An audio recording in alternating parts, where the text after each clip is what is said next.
Good morning, Bernie.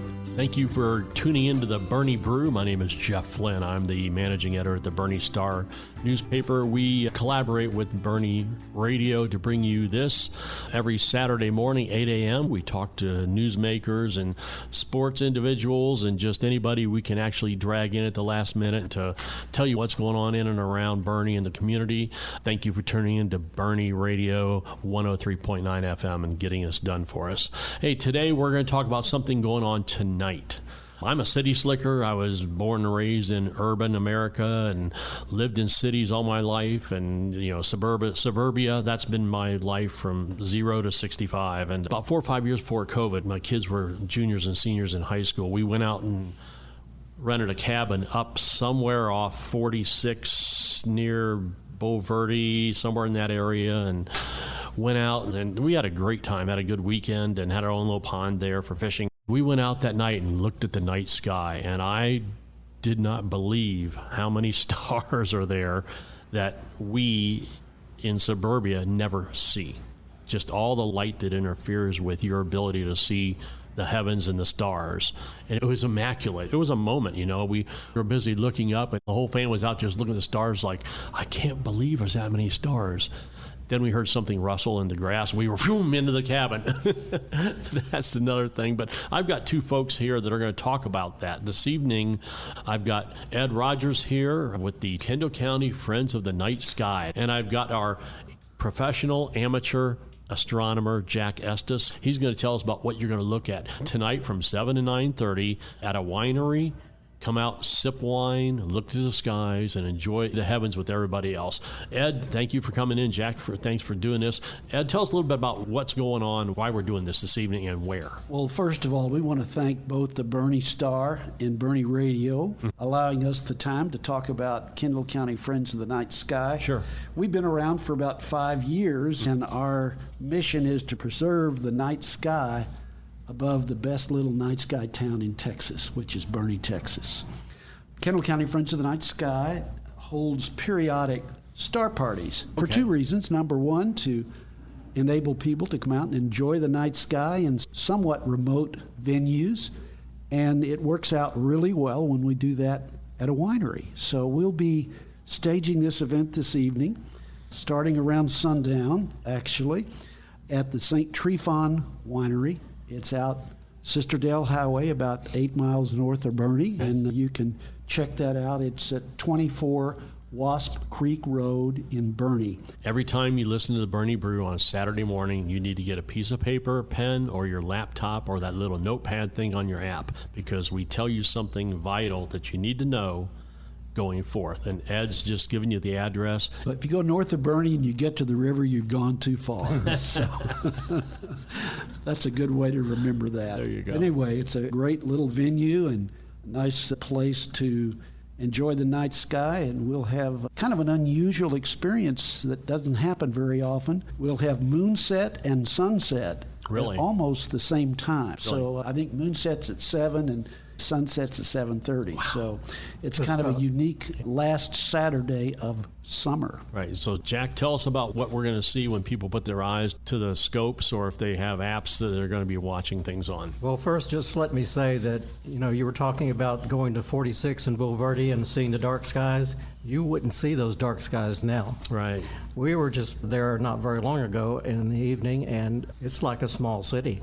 Really? It's actually more light polluted, I think, than Boerne is. Well, the place we stayed was probably 5-10 miles from that intersection. You drove back onto their property about 4 miles. So, that little hole in the world right there was ours. And it was a long time ago, too. Yeah. Fall is a pleasant time for being outside after dark, even though it doesn't feel like fall yet. Actually, the equinox is Sunday. So Sunday is the first day of fall. Great. So once upon a time, I wrote 36 monthly astronomy articles for the Boerne Star, so I guess I'm the resident amateur astronomer around these parts. I'll be there with a portable telescope along with some others. Here's what we can and can't see. Since we normally hold star parties during new moon, the star party is from 7 to 9:30. It will get pretty dark, which is nautical sunset, at 8:25 p.m., and very dark, which is astronomical sunset, at 8:50 p.m. Saturn is at opposition on Sunday, January 21st, meaning it will be up and visible all night and at its brightest. At midnight, it will be the bright object directly south and somewhat overhead. Saturn's ring system won't be visible as they're edge on to us now. Saturn's ring system, they will start to slowly open to us, but won't be fully open until 2032, 7 years from now. It's now in the constellation of Pisces. There are lots of things to see in the sky. As darkness comes on, the summer Milky Way to the south, Sagittarius the teapot, Scorpius the scorpion, will be getting lower in the southwest. The first object I'm going to show people is the magnificent globular cluster M22 in Sagittarius. Nearly overhead will be M13 in Hercules. The northern portion of the Milky Way, our galaxy, will be well placed and has many celestial gems for the public to see in a telescope. I use an automatic imaging telescope and will be displaying the objects on an 11-inch notebook. Much better than looking through an eyepiece, as things will be in color. All the beautiful photos you sent with a lot of your articles, I had to work those onto color pages because otherwise it just did not compute. You lose everything. You lose it, yeah. That's awesome because I know, again, I'm 65. I remember getting my telescope, for Christmas or whatever. You look through it and you see, like, what is that? And that was the end of my astronomy career. Jack Estes here is a local amateur astronomer we all rely on. He might as well be a pro. So he's telling us a little bit about what people are going to see. When people come out, when I look at stars, I see bright stars and bright stars and bright stars. Will there be a way to show things that people can say, okay, if you look up to the left 20 degrees to the right, you'll see the water bearer or whatever? One of the things that we'll do, Jack and others who will have their telescopes there, they'll be focused on some images, whether it's clusters or nebulas or other sights in the night sky. But we'll also have an opportunity in one corner of the field to have the participants view night sky with their app on their phone. Okay. And I want to encourage everyone who would like to come to this event to download an app called SkyView. SkyView. SkyView is a mobile phone app for either Android or iPhone. When you look up in the sky to see a constellation, the app will show you exactly what that is. It will show the name and also the image of the animal or figure that is imagined through the star clusters out there. I know the Big Dipper, Little Dipper. But you know what? That's Ursa Major, Ursa Minor. Those will be two that'll be relatively easy. But I would encourage people to, we'll talk about that again tonight. If they want to go ahead and download SkyView app, that would make things go quicker for them. Right. And Jack, you live a little bit out of town, correct? We live in the River Mountain Ranch, which is north of Cordillera. Okay. Your backyard, do you experience the same thing I did where intrinsic light blocks your view of everything going out like that? We've lived there for 12 years, and in that 12 years, it's got a lot brighter, I'm sad to say. Right. There's a lot more people and development along 46, and that impacts us a lot. Of course, it's always been bright towards San Antonio.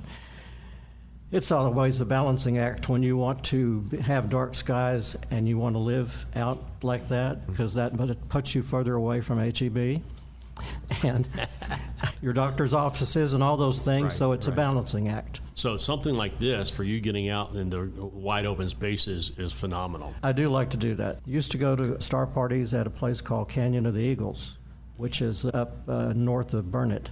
And Lake Buchanan, that's correct. I was a member of an astronomy club and still am from Austin. I lived in Austin for 20 years. And so that was where we had our regular monthly star parties, club star parties. Unfortunately, there's not an astronomy club around here. Right. And the closest ones are in San Antonio. I've visited them, but it's just too far to drive, Right. I'm surprised they don't say we're going to come to Boerne. Well, Boerne's not good enough. Back when we had the eclipses, there was that influx of people from out of towns. But I guess Boerne has as much light issues as anybody else. That's what comes with the rose-ed light. And as you know, the state of Texas doesn't allow the counties much latitude in regulating development in the county. Right, right. Kendall County passed their dark sky ordinance in January 2020, so that is on record. So we have As that. is the city of Boerne. We all call it night sky, but we only call it dark sky. Right. So, I frequent the Universal City Dog Park with my doggies. When you're in there, they say get out by sundown or dusk and well lit. But when you walk to your car, it looks dark as night. It's the directional light. I don't know if directional is the right word. Full cutoff. Yeah, full cutoff. And it's just down. There's lights, about 10 or 12 of them, and it focuses straight down. So when you're in there, you feel like it's 6:30, 7:30, or you got the lights on in the kitchen. When you walk out of that range, it's pitch. While you're under those lights, it's completely bright enough, and that's the idea behind full cutoff lights. Ed can tell you a lot more about that than I can. And that's one thing for a dog park with a light 12 feet above us. It's another thing when you've got a parking lot with a light 40 feet above you. However, if you drive south on I-10 towards San Antonio and you're looking at those bright car lots, if you notice, the car lots in Kendall County are much darker, and yet they're lit up well enough. And you get into Boerne County, and it's much brighter. Right. Overkill. Total different light requirements, different light Well, options. they don't have the dark sky ordinance like we do. No, San Antonio's far beyond dark skies, way beyond that. Ed, go ahead. I was just going to say one of the things that Jack referred to was just proper shielding of lighting, and one of the things we'll talk about comes to us from Dark Sky Texas and the Hill Country Alliance, which are both great organizations that are enabling dark sky preservation all across the Hill Country and beyond. There are 5 principles of outdoor lighting, and that's really what we want to talk to the patrons at the Star Party about this evening. You want to make sure that when you have an outdoor light that it's useful only when it's needed. In other words, don't leave your outdoor lights on at night. If you want some lights on for protection, put a timer on your outdoor lighting, and that motion detector will pick that up, and if you want to have them on until a certain hour, have a cutoff for that. You want to aim, as Jeff mentioned, you want to have the lights aimed in the area that needs to be lit. Lighting up the neighbor's bedroom is not really what you need. And lighting up the side of a building, there's not a lot of crime at 25 feet above the ground. It's all on the ground.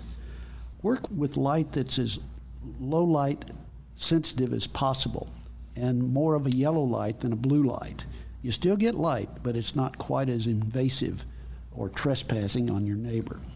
You want to have it controlled, put it on a timer or put it on a motion detector. And the color, as I mentioned, the warmer the light, the better. You can talk to the folks at Home Depot about these kinds of lights that will not be quite as glaring outside. A warmer light is better, and they'll know what that means. They're involved nationally with Dark Sky International, and they'll help you with that. Folks, you're listening to Ed Rogers. He's with the Kendall County Friends of the Night Sky. We're talking about a star party come up tonight from 7 to 9:30. You ought to come out and watch. It's free. Come out, put your eye to a telescope or watch a linked up screen that shows some of the constellations, some of the stars. Like I mentioned earlier, the Big Dipper and Little Dipper, that's me. Ursa Minor, Ursa Major.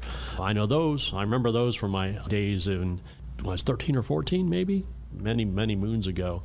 We're talking about light also. You're going to get a lesson on using light to light your way, but not light the night. There's a difference. You drive up and down my street at night at 2 in the morning. Well, I walk my dogs about 1 or 2 in the morning. Every other porch light is on. And my wife's like, well, we do that for safety. I said, I think it'd be more effective to have it dark. And if somebody walks up to your car, they get hit with that bright light. Whoosh! They're going to flee.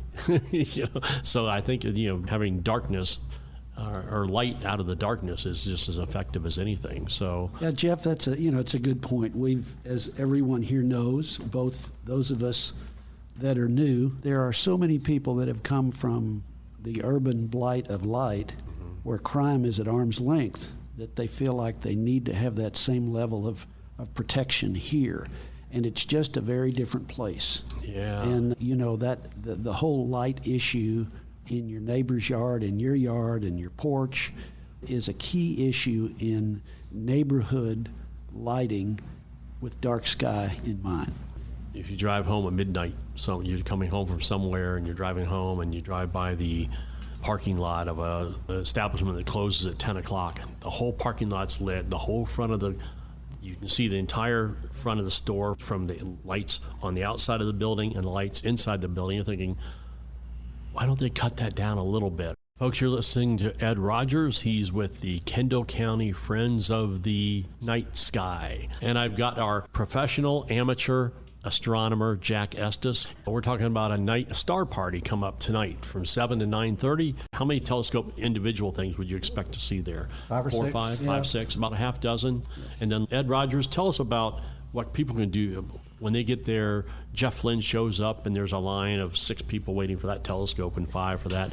Tell us about the app you mentioned earlier. How can we tune in on that to get out there with the beautiful heavens and stars above us and we can use our phone? Sure. SkyView app. You won't have a long wait. And with Jack displaying those images on a computer, it'll be so much better because you can have a group view of that. Jack, why don't you talk about And I that? suggest that people bring lawn chairs. Okay. Yes, You know, very good and point. bring some water. You know, obviously they have wine to sell there, and there's going to be food too. They have to order the food. So there is a website, correct? Yes, that's in the announcement that we sent out to call the St. Tryphon Winery. You can do so. Okay, And, folks, get out that piece of paper and pen. Here we go. That's Tryphon. Yes, and that number is 830-777-6704. And you can talk to either Silwan or Andrea Bradford. They are the owners. Great. Tell me about, Jack, there's going to be people come out to you and say, show me Ursa Minor, or show me this. There's people saying, what am I looking at? That's what they do. They don't ever come up and ask, you know, what they want to know is what are you looking at and what am I seeing? Right. So I have a list of about 8 or 9 objects that are kind of the eye candy, and I'm prepared to tell them about those objects. Oh, by the way, Jack is an amateur astronomer. He's been that way for how many years? Oh gosh, junior Okay. high school, Okay, junior high school. There you go. I'll let you do the math. Jack, continue. mid-60s. There you go. So if you've never come to a star party, it's an interesting experience because it's going to be in the dark, so you need to take a red covered flashlight. If you just have a plain old flashlight, get some red cellophane, get a few rubber bands, tie it around there. You can also buy red flashlights virtually anywhere. The best kind are rather small, and they come with a Lanyard. lanyard. That's the word I was looking for. Go around your neck. I'm going to have one on. You know, you definitely don't want to shine your bright flashlight out in the dark. Everybody will not like it. But it's good to have something out there because although we've never been to this particular winery to hold a star party, so this is a first for us. It looks like it's a nice field, Right. you know, but it might have little holes in it, and you don't want to step in one. So you kind of have to be careful. Most people, it'll be a family thing. Right. They will have little kids. And I can tell you that the starting point for a kid to look through a telescope is probably about 8 years old. Your 4 and 5-year-old kids are not going to understand it, and they're not going to be able to see anything in a real eyepiece. If Dad's looking in, they'll say, look what Daddy's looking at. And actually, I save my images to that. My telescope takes an image every 4 seconds automatically. And so each time it takes an image, it builds that up, and it becomes better over time. Right. So if you're looking at something that's, you have it on that object for 10 minutes, let's say, it looks wonderful. It looks like a photograph. Right. But it's actually a live image that's just being regenerated every 4 seconds. So it gets deeper and deeper and more colorful. What are some of the images that are going to be key that people want to see up tonight? These are M objects, and that stands for Charles Messier, who was, well, everybody was an amateur astronomer back in the 1700s. And what he did, he discovered comets. That's what he liked to do. He's not known for he's probably known for one comet in his life that he discovered, but he discovered all of these other objects around the night sky in France. That's where he lived. And back then it wasn't real light polluted. And so he's known for the 110 objects that he cataloged. So kind of the joke's on him. So he's probably one of the most famous astronomers in the world that only discovered one comet. And the list he made is so that he wouldn't be tempted to think that those were comets anymore. Got his work. Probably one of the most famous astronomers that nobody knows. Well, and that's interesting too. Right down the street from me, I have a distant relative of his. Their last name is Messier. If there's not cloud cover, I look up and check out where I'll those bet you stars know are. Orion, though. I probably do, but I wouldn't recognize it. Sure you would. Sure. Well, I would, but my dog is tugging, trying to get in somebody's yard or pee on somebody's fence. You need a cat. My cat usually comes in about 1 o'clock at night and then wants to sleep on the bed. That's my kid. That's my son. My son's like that. Comes in at 1 o'clock, wants to sleep. But we digress, folks. Hey, tonight, St. Tryphon Winery, 24 Wasp Creek Road in Boerne, a couple miles out Sisterdale Road. Type it in your Google Maps or whatever URL system you're using on your phone. We got Ed Rogers here to listen to from the Kendall County Friends of the Night Sky. I've got Jack Estes here. He's an amateur astronomer that we've had for many years in the Boerne Star. When things are going on, he'll call and say, hey, I got this thing going on. Can I get a call him in? I said, sure.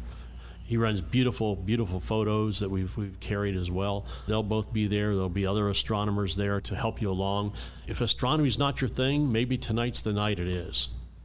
Come out. Ed and his folks can talk about how important proper lighting is. And we all drive down the highway, and when the highway street lights run out and you're into the county area, you go, wow, it's so dark. Well, there's a reason for that. The lighting can be so essential and so helpful, but it can also be so oppressive. Another good thing about tonight is that it looks like it's going to be clear. We plan these things out 2 months in advance, 4 months in advance, and you don't know what the weather is going to be like. And this looks like it might cooperate. We're not going to have any rain. They've taken it out of the forecast. It looks like it's going to be clear at night. This is kind of a pleasant time of the year. Right.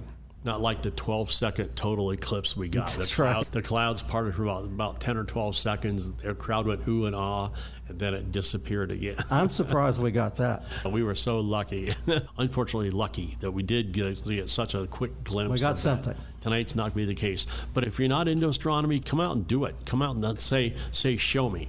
I know when I look at the sky and I see all these stars, I know there's up there. What are they? And Jack and his crew will be exuberant to tell you what you're looking at. They want to show you and say, look up there, see that up there? You point your at the SkyView app. Ed talks about the SkyView app. Point that SkyView app up there, look in there, and they'll see you. And you'll start saying, oh, I see that now, rather than looking up at the sky and say, oh, I see a bunch of stars. Jack can probably tell you how far and how distant those stars are and how long it takes the light to get from that star to your cornea. It just sounds like a fun time, folks, and it's at a winery. So come ready to experience the St. Tryphon Winery. Ed's going to go over the address again for the winery and the phone number for St. Tryphon if you have anything you want to call about. 24 Wasp Creek Road. That's 830-777-6704.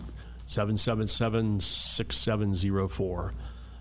And call that number. Come on out. St. Tryphon will be glad to show you a little tour of their area where you can purchase wine. And I'm sure they'll have many different varieties for you to engage in, purchase, and they'll make the best of that for themselves.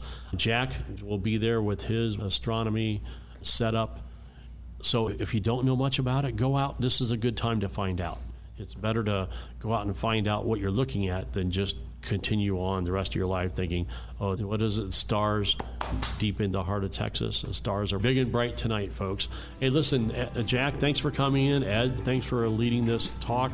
Kendall County Friends of the Night Sky. Ed can talk to you more about the organization. So if you want to be part of it and listen to what's going on and ways to preserve darkness, really, right? It's the ways to preserve our darkness for dark skies. Thank you, and folks, have a great day. It looks like this is a great fall we're looking forward to.